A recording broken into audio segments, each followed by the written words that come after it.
Welcome to Dealing with Feelings.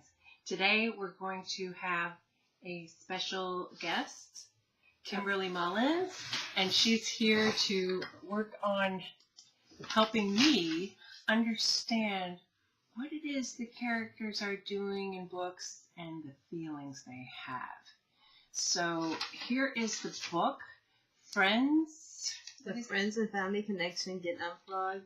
It's actually the first book in the ICE series, which stands for In Case of Emergency. Cool. Well, I started reading this, and I was just amazed by it. The character, Chloe. Mm-hmm. She is one exciting lady. Yes, she is. And I just love the things she does and the things she says and the way she attacks life. And I tried to explore the feelings she had. And I thought, wow. Are those character traits that you wrote about her, like you wanted her to have those traits? Or when you wrote the character, did the feelings sort of just come and flow as you were writing the story? I said feelings for that character just flowed with the story. Yes. Just one thing just unfolded after the other. Definitely. Yes, it did. Cool. Well, what do you think? I have some questions here I'd like to ask you. The scenes in your stories are really evocative, and they move really quickly. Mm-hmm. How did you set the scene in such a way to have the characters take action and act on their emotions? Actually, most of the characters have like a type A personality, so they're always, go-getters. So that's pretty much set the flow for the characters. Yeah, and some of the setting, I guess, because you actually worked in property management. Mm-hmm. You got some ideas from some of the conflicts that they faced were similar to things you had seen. Exactly. Wow.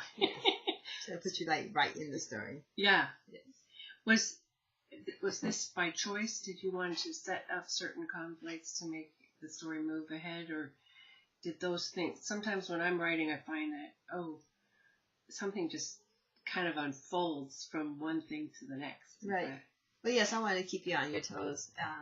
Don't want to have too much downtime.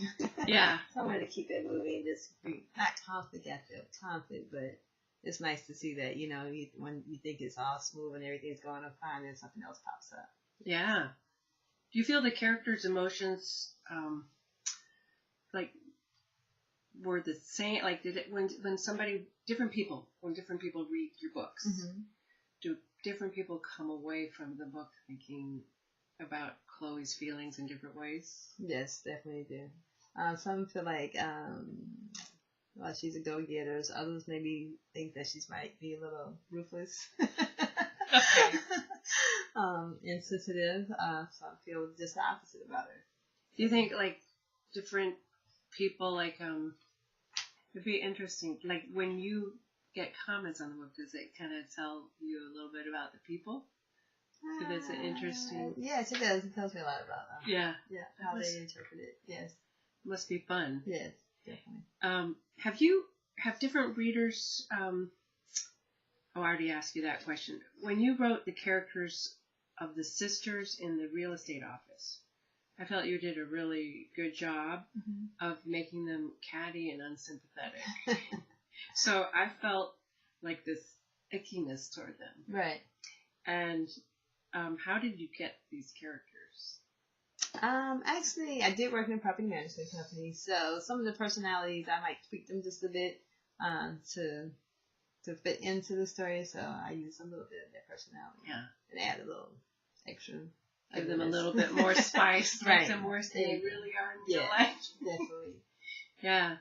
So, what is the valuable place that these types of characters have in literature? What do you think?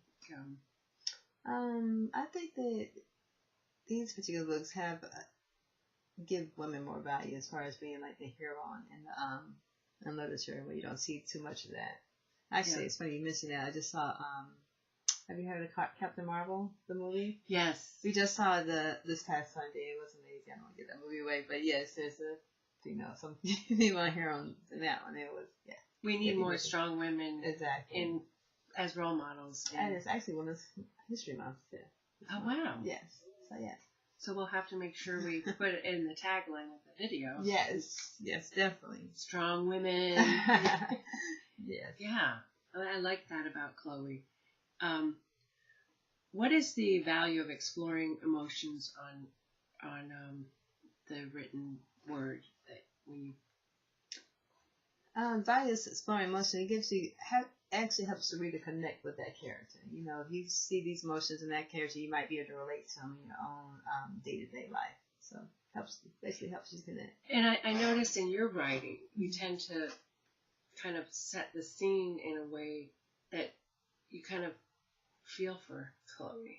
Okay. Yeah. You know, when you tell, like, what, you don't really say, oh, she's feeling this way, but you set everything up and have her react to it, and that shows her emotions. Right. Yes. Show and not tell. Yeah. Yes, definitely. And how do you feel that, do you think it's different that when you explored the emotions of the characters as an author, mm-hmm. do you think it's different than the way a reader, when they read the book, if they explore the emotions of the characters? I mean, do you think that's different?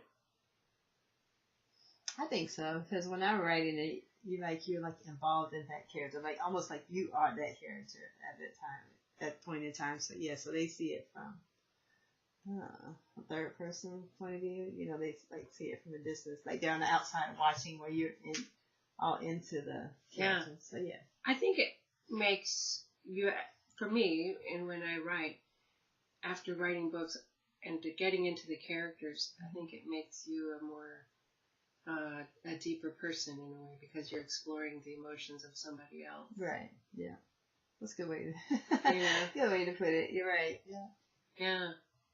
Well, I really suggest people read this book, and it's available on Amazon. Yes. Are all 3 parts of the series on Amazon? It's on Amazon. It's on Barnes and Noble, and I want to say Books and Money too. Can you get the Kindle version? Yes. Of all 3 of them? You can. The Kindle version of this particular book's on on Barnes and Nobles. Okay. Yeah. But the other 3 are on Kindle. Okay. On Amazon, excuse me. Yeah. So you can get it The other 2 electronically, and so look, that's great. I really I'm going to do that. I've got the Barnes and Noble one. Okay. On Kindle. Okay. Well, electronic, because I don't have a Nook. Right. Okay. I have a Kindle. Nice. So I'm going to read the rest of them. Maybe I'll be a stronger woman afterwards. Right. Definitely. Yeah. Well, thank you so much. Thank you for having me. And I hope you can tell us a little bit about the Writers Alliance Of Gainesville. of Gainesville. That's right. This coming January, we're having a book festival. Actually, toward the end of January 2020. Looking forward to having that and participating in that. Santa Fe, is that Santa Fe Yes. College? Santa Fe College is where it's going to be taking place, and one of the largest sponsors for the festival also. Yeah. And Bev the Bookmobile is going to be there. Yes. And Quite a Steve few Turner authors. with Giving Tree Music. Yes. All about, what, 75 or 150? I keep getting it. About 75 right now. 75 authors. Is it 75 tables and then 2 authors a table, or something like that? Yeah, 75 authors. That's Right. a lot of authors. It is. Definitely come out. Yeah, and they'll have their books. Yes. And they can sign it. That's what I love. It is when you get an author copy and you get them to sign it. That's right. You can interact with the author also. Yeah. It makes it really special. And you could read your book on Kindle and then come and get a hard copy at the festival. There you go. So Love to have you there. Thank you. Thank you.